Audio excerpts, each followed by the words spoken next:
कहीं ना कहीं कांग्रेस पार्टी ने ये बता दिया कि उन्होंने मोहब्बत की दुकान किसके लिए खोली थी। अब इतने मूर्ख हैं कांग्रेस वाले, मोहब्बत की दुकान किसके लिए खोल रहे हैं? पाकिस्तान के लिए। नारे लगा रहे हैं पाकिस्तान जिंदाबाद। उस पाकिस्तान के लिए मोहब्बत की दुकान खोल रहे हैं जिसके पास आटे खरीदने तक के पैसे नहीं है। सिर्फ कर्नाटक को छोड़ दीजिए ना, निकाय चुनाव तो यूपी में भी हुआ था।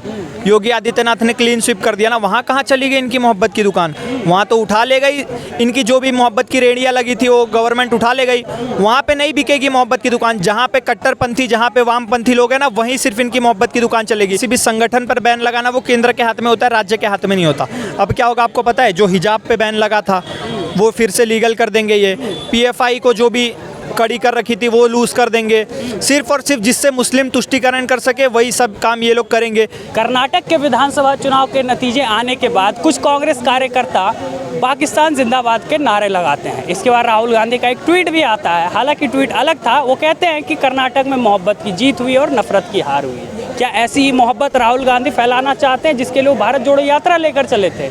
यहाँ इस वक्त दिल्ली में मौजूद हैं, यहाँ पर लोगों की राय जानेंगे कि वो इस मुद्दों पर क्या सोचते हैं, क्या कहेंगे। जिस तरह कर्नाटक में ये पाकिस्तान जिंदाबाद का नारा लगता है और कांग्रेस की जीत पर राहुल गांधी कहते हैं मोहब्बत की जीत है, ऐसे मोहब्बत जीतेगी? राहुल गांधी जी ने कहीं ना कहीं कांग्रेस पार्टी ने ये बता दिया कि उन्होंने मोहब्बत की दुकान किसके लिए खोली थी।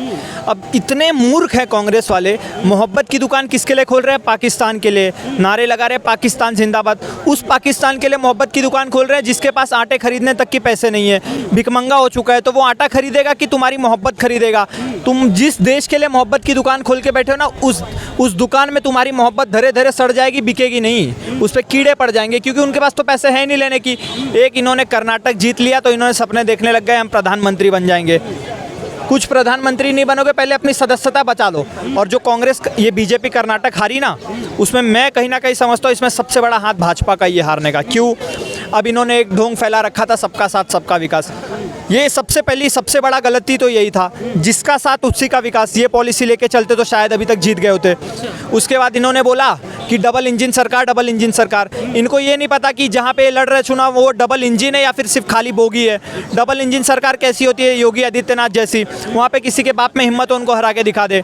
हेमंत बिस्वा शर्मा जैसी, किसी के बाप की हिम्मत हो उनको हरा के दिखा दे। पुष्कर सिंह धामी जैसे, किसी की बाप की औकात तो हरा दे। वहाँ नहीं हरा पाएंगे। क्यों? कहीं ना कहीं उनका विजन साफ क्लियर है कि मैं अपना हिंदुत्व नहीं छोड़ूंगा, भले तुम सबका विकास करूंगा, जो योजना आएगी सब में बांटूंगा, लेकिन मैं अपना धर्म सर्वश्रेष्ठ रखूंगा। अच्छा, भारत जोड़ो यात्रा जो सबसे ज़्यादा दिन रही वो कर्नाटक में ही रही। चुनाव नतीजा है तो पूर्ण बहुमत आई कर्नाटक में, फिर भी आप कह रहे हैं कि नहीं, प्रधानमंत्री के सपने राहुल गांधी को नहीं देखने चाहिए। राहुल गांधी पहले अपनी सदस्यता बचाए। सिर्फ कर्नाटक को छोड़ दीजिए ना, निकाय चुनाव तो यूपी में भी हुआ था। योगी आदित्यनाथ ने क्लीन स्वीप कर दिया ना। वहाँ कहाँ चली गई इनकी मोहब्बत की दुकान? वहाँ तो उठा ले गई इनकी, जो भी मोहब्बत की रेडियाँ लगी थी वो गवर्नमेंट उठा ले गई। वहाँ पे नहीं बिकेगी मोहब्बत की दुकान। जहाँ पे कट्टरपंथी, जहाँ पे वामपंथी लोग हैं ना, वहीं सिर्फ इनकी मोहब्बत की दुकान चलेगी। अब आप बोल रहे हो कर्नाटक हार गई भाजपा। क्यों हार गई आपको पता है? बीजेपी 2014 में किसके दम पर आई थी? हिंदुत्व के मुद्दे के साथ आई थी। 2019 में भी राम मंदिर के दम पर जीती और धारा 370 के दम पर जीती। अब जो बीजेपी का सबसे बड़ा चेहरा है, जो हिंदुत्व को रिप्रेजेंट करते हैं साउथ में, टाइगर राजा सिंह, उनको इन्होंने साइडलाइन कर दिया जब जरूरत पड़ी उनकी। नुपुर शर्मा को साइडलाइन कर दिया जब जरूरत पड़ी। उसके बाद एक काजल हिंदुस्तानी थी, उनको भी साइडलाइन कर दिया। तो जो इनके कितने सारे कर्नाटक में बजरंग दल के, आरएसएस के, विश्व हिंदू परिषद के कार्यकर्ता मर गए।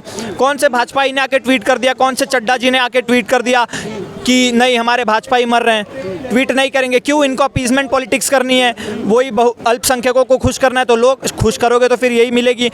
हिंदुत्ववादी लोग 85% हिंदू है कर्नाटक में, उनको पता चल गया कि जब ये अपने कार्यकर्ता के नहीं हो रहे तो हमारे क्या होंगे, इसीलिए उन्होंने भाजपा को लात मार के भगा दिया वहाँ से। अच्छा, एक अभी बजरंग दल की बात लेकर आए हैं आप। कांग्रेस का मैनिफेस्टो था कि बजरंग दल पर बैन लगेगा कर्नाटक में। लगता है कि वो बजरंग दल पे बैन लगाने में कामयाब रहेगी? अब तो सीएम भी फिक्स हो गया कि सिद्धारमैया बनेंगे सीएम और डिप्टी डीके शिव कुमार ने कहा था कि भाई बजरंग दल पे तो बैन लगेगा, ये पीएफआई जैसा। पहली बात तो ये सिर्फ और सिर्फ चूरन दे रहे हैं। बैन, किसी भी संगठन पर बैन लगाना वो केंद्र के हाथ में होता है, राज्य के हाथ में नहीं होता। अब क्या होगा आपको पता है? जो हिजाब पे बैन लगा था वो फिर से लीगल कर देंगे। ये पीएफआई को जो भी कड़ी कर रखी थी वो लूज कर देंगे। सिर्फ और सिर्फ जिससे मुस्लिम तुष्टीकरण कर सके वही सब काम ये लोग करेंगे। बजरंग, सब आपने बहुत लोगों से सुना होगा कि देश का बल बजरंग दल, तो मैं बताना चाहूँगा कट्टरपंथियों का हल बजरंग दल। देशद्रोहियों का हल बजरंग दल, वामपंथियों का हल बजरंग दल, ऐसे जितने भी देशद्रोही विचारधाराएं हैं उनका सबका हल है एक ही हल बजरंग दल। विश्व गुरु बनने का विकल्प है बजरंग दल, हिंदुत्व मजबूत करने का विकल्प है बजरंग दल। लेकिन कांग्रेस तो कहती है बजरंग दल नफरत फैलाती है, मुसलमानों को टारगेट किया जाता है, लोगों में प्यार नहीं बांटने दिया जाता है, लोगों में नफरत बांटती है। जब कोरोना चल रहा था ना, ये वामपंथियों की और ये कट्टरपंथी जिहादियों की जब थूकू गैंग निकली थी, जब थूक थूक के जो ये फैला रहे थे ना कोरोना, उस टाइम बजरंग दल था जो निकल के काम कर रहा था। जिसको खून की जरूरत पड़ी कोरोना में, बजरंग दल ने सबसे पहले इनिशिएटिव लिया, खून दिया, लोगों के घर पे राशन पहुंचाए, दवाई पहुंचाए। इनकी तरह कोरोना नहीं बांटता बजरंग दल, वो खून बांटता है, वो भाईचारे का संदेश बांटता है। ये तो आप एक बात, अगर बजरंग दल इतना ही खतरनाक है तो 80% हिंदू है भारत में। आपने कहाँ सुना किसी हिंदू ने रामचरितमानस की कसम खा के बॉम्ब ब्लास्ट कर दिया हो? नहीं सुना। गीता की कसम खा के सर तन से जुदा कर दिया हो? नहीं सुना। जहाँ पे एक मुसलमान हो वहाँ पे अगर 10 हिंदू आ जाए वो नहीं रह सकते, लेकिन जहाँ पे 100 हिंदू हो वहाँ पे एक मुसलमान गर्व से हरा झंडा लगा के रखता है। क्यों? सिर्फ और सिर्फ हिंदुत्व जिंदा है इसीलिए। अफगानिस्तान में भी तो हिंदू थे, कहाँ चले गए? एक भी हिंदू नहीं बचे। बांग्लादेश में 13-14% हिंदू थे 3 पे आ गए। पाकिस्तान में 20-25% हिंदू थे 0.2% पे आ गए।